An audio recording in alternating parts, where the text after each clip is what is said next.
Acts chapter 26, verse 1 to 18. Then Agrippa said to Paul, "You have permission to speak for yourself." So Paul motioned with his hand and began his defense. "King Agrippa, I consider myself fortunate to stand before you today as I make my defense against all the accusations of the Jews, and especially so because you are well acquainted with all the Jewish customs and controversies. Therefore, I beg you to listen to me patiently. The Jewish people all know the way I have lived ever since I was a child, from the beginning of my life in my own country and also in Jerusalem.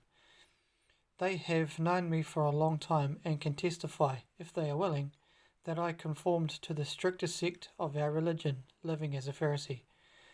And now it is because of my hope in what God has promised our ancestors that I am on trial today.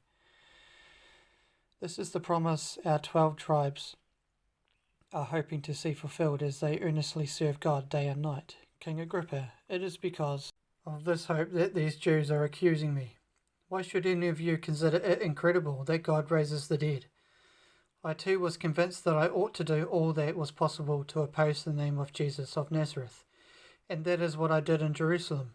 On the authority of the chief priests, I put many of the Lord's people in prison, and then when they were put to death, I cast my vote against them. Many a time I went from one synagogue to another to have them punished, and I tried to force them to blaspheme. I was so obsessed with persecuting them that I even hunted them down in foreign cities. On one of these journeys, I was going to Damascus with the authority and compassion of the chief priests.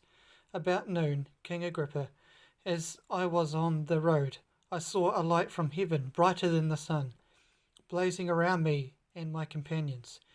We all fell to the ground, and I heard a voice saying to me in Aramaic, "Saul, Saul, why do you persecute me? It is hard for you to kick against the goads." Then I asked, "Who are you, Lord?" "I am Jesus, whom you are persecuting," the Lord replied. "Now get up and stand on your feet. I have appeared to you to appoint you as a servant and as a witness of what you have seen and will see of me. I will rescue you from your own people and from the Gentiles.